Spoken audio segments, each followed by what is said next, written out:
Get your brats out of my house. Victoria screamed, her face twisted with rage as she shoved my children's backpacks into their trembling hands. I stood in shock, watching my sister-in-law push my kids toward the door while outside, the worst blizzard in decades raged through our small Minnesota town. "Victoria, please," I begged, pulling my 10-year-old Emma closer to me as she started to cry. "The roads are completely blocked. We can't leave in this weather." "Not my problem, Amanda," she sneered, already turning away. "I told James that letting you stay here was temporary. I need this space for my home office, and I'm done waiting." My brother James, Victoria's husband of 2 years, was away on a business trip. He'd insisted we stay with them after my house burned down 3 months ago, despite Victoria's obvious displeasure. Now, with him unreachable due to the storm, she'd seized her chance. "At least let us wait until the storm passes," I pleaded, thinking of my youngest, 8-year-old Nathan, who was battling a fever. "Nathan's sick, and it's 20 below out there." Victoria spun around, her designer sweater catching the light from her precious crystal chandelier. "Should have thought about that before you overstayed your welcome. Besides," she smirked, "maybe if you hadn't wasted money on those silly art classes for the kids, you'd have found your own place by now." My hands clenched into fists. The art classes were the only thing keeping my children's spirits up after losing everything in the fire. I picked up extra nursing shifts to afford them while simultaneously searching for affordable housing in our overpriced town. "Fine," I said, my voice steady despite the fear and anger churning inside me. "Let me just grab our coats from thee." "Already packed them," Victoria interrupted, gesturing to a garbage bag by the door. "Along with whatever other junk you had lying around. Now get out before you track more snow onto my imported rugs." I gathered our things with shaking hands, helping Nathan into his coat while Emma sniffled beside me. The children were still wearing their pajamas under their winter gear. Victoria hadn't even given us time to dress properly. As we stepped out into the howling wind, I heard the door lock behind us with a decisive click. Standing in knee-deep snow, I pulled out my phone, desperately searching for a signal. The screen remained stubbornly dark. The storm had knocked out cell service across the region. "Mom," Nathan whimpered, his small body shivering despite the heavy coat. "I don't feel good." "I know, baby," I whispered, pulling him close. "We're going to be okay. We just need to make it to Mrs. Sullivan's house." Our elderly neighbor lived just 3 houses down. She offered us a place to stay when the fire first happened, but I'd refused, not wanting to burden her. Now I prayed she was home. The wind cut through our clothes as we trudged through the snow, each step a battle against the elements. Emma clutched my hand while I half-carried Nathan, who was growing warmer with fever by the minute. The garbage bag of our belongings dragged behind us, leaving a trail in the snow. Mrs. Sullivan's porch light was like a beacon in the swirling white. I nearly cried with relief when she opened the door to my frantic knocking, her kind face horrified as she took in our situation. "Good Lord, Amanda, get those babies in here right now." She ushered us inside, already calling for her grandson Michael to bring blankets. "Did Victoria do this, in this weather?" I nodded, too exhausted and cold to speak as she wrapped us in quilts and steered us toward her fireplace.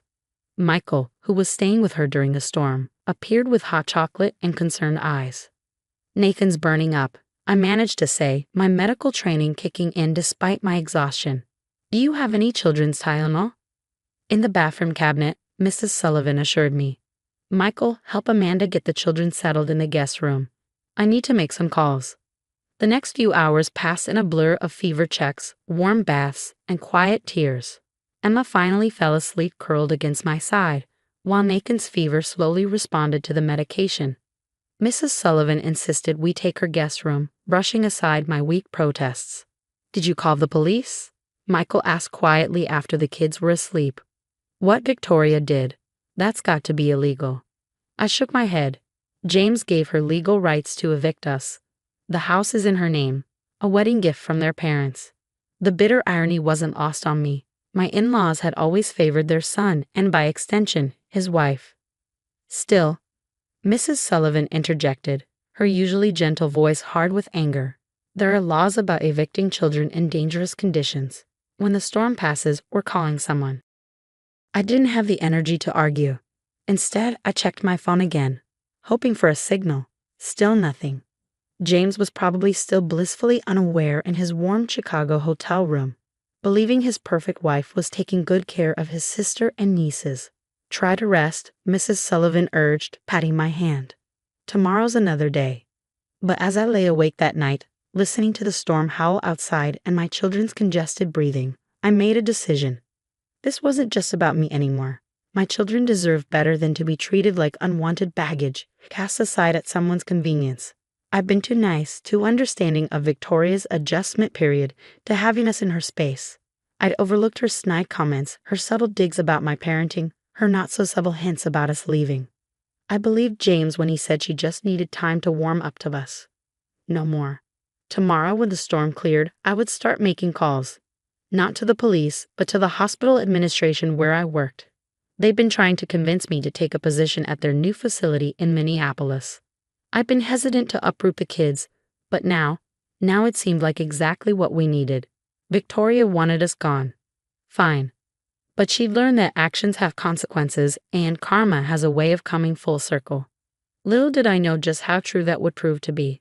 6 months passed faster than I expected. The move to Minneapolis had been a blessing in disguise. My new position as head nurse of pediatric emergency paid nearly double my previous salary, and the hospital's relocation package included 3 months of free housing while we settled in.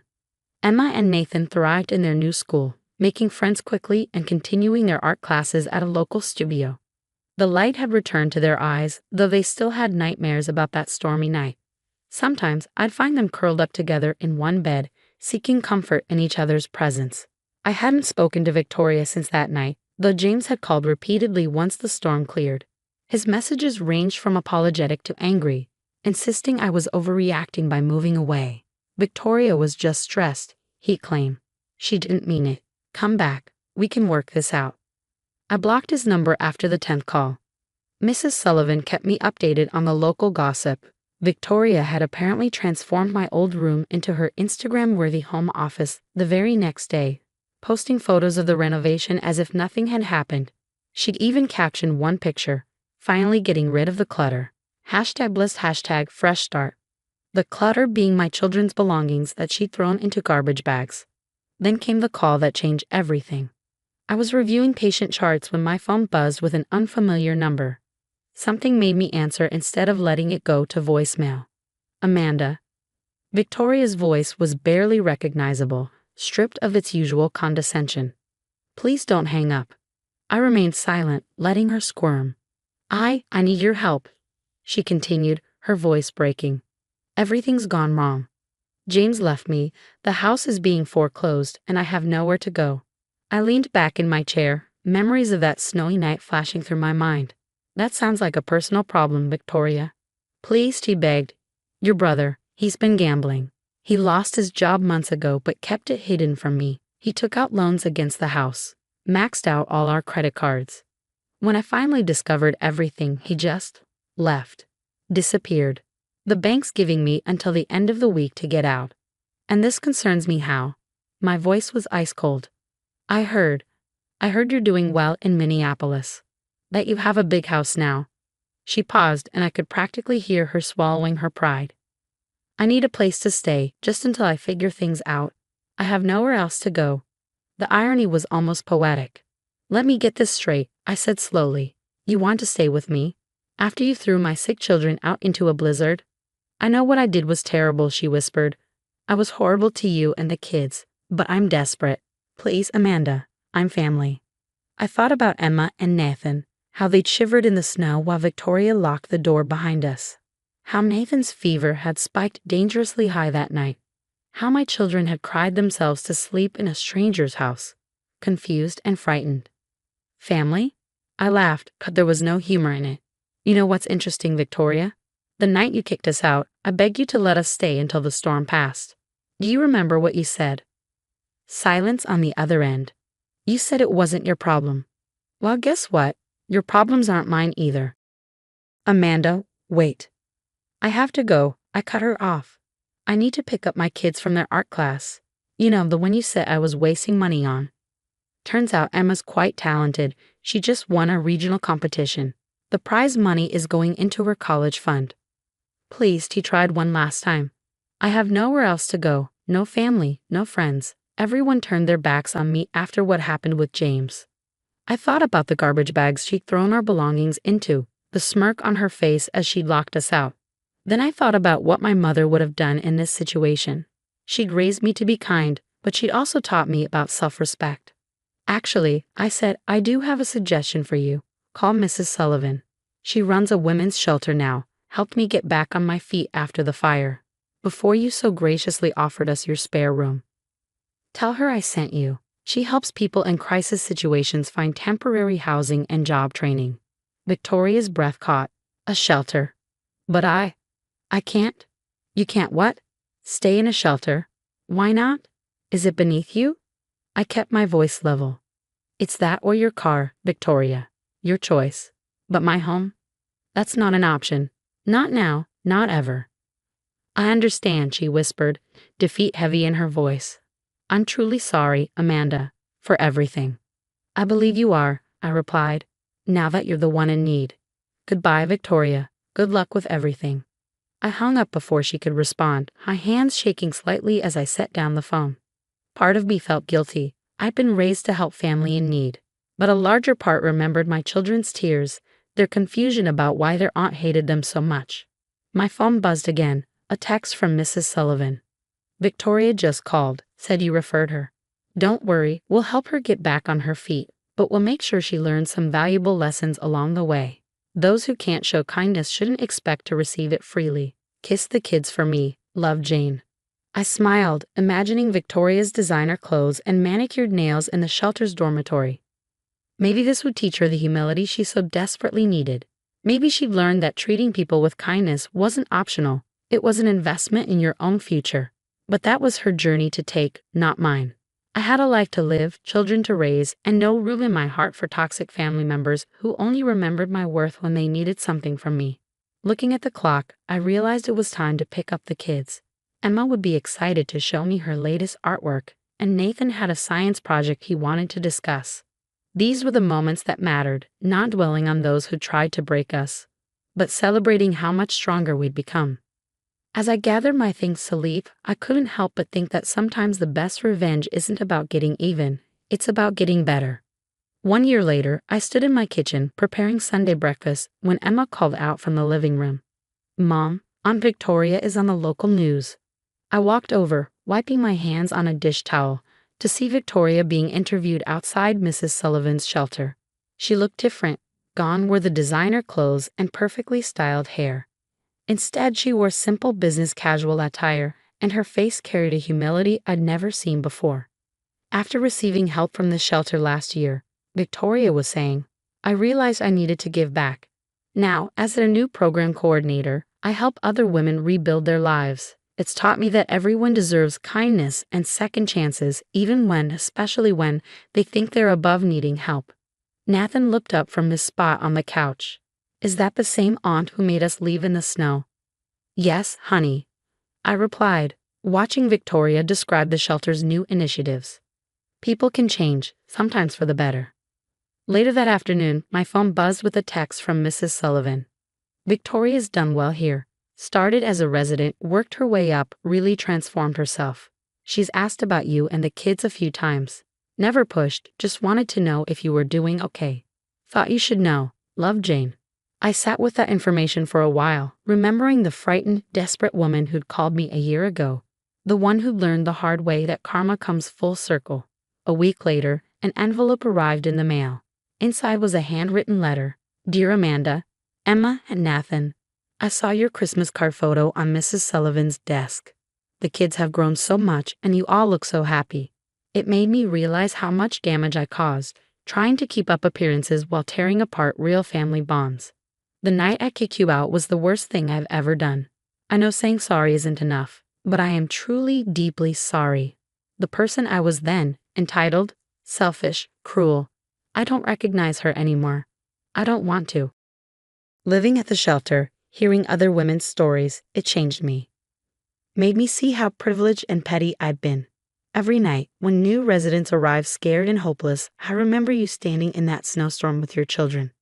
I use that memory to fuel my commitment to be better, to help others. I'm not writing to ask for forgiveness or to re-enter your lives.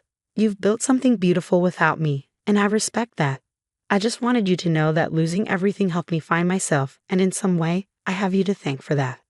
The Kids Art Scholarship Fund I mentioned in the news, it's named after Emma and Nathan. Every year, it'll help children at the shelter pursue their creative passions, the same ones I once mocked you for supporting. Take care, Victoria.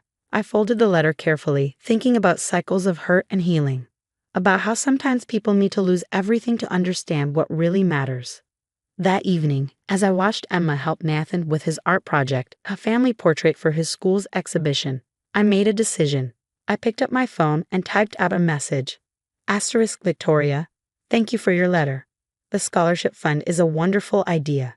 The kids have an art show next month at the community center. If you'd like to come, you're welcome. No pressure, just an open door. Amanda asterisk. Her response came quickly. I'd be honored, but only if you're all truly comfortable with it. The last thing I want is to disrupt your peace. I smiled, recognizing that this was indeed a different Victoria. One who had learned to put others first, to respect boundaries, to understand that trust must be earned. We'll start with the art show, I replied. Take it from there.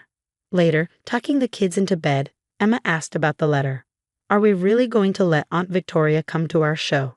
I sat on the edge of her bed, choosing my words carefully. Sometimes people make terrible mistakes, then work very hard to become better. When they do, it's okay to give them a chance to show their change is real. But it's also okay to take it slow, to protect our hearts. She nodded thoughtfully. Like in my art class, Mrs. Bennett says mistakes can become beautiful if you learn to work with them instead of hiding them. Exactly like that, I smiled, kissing her forehead.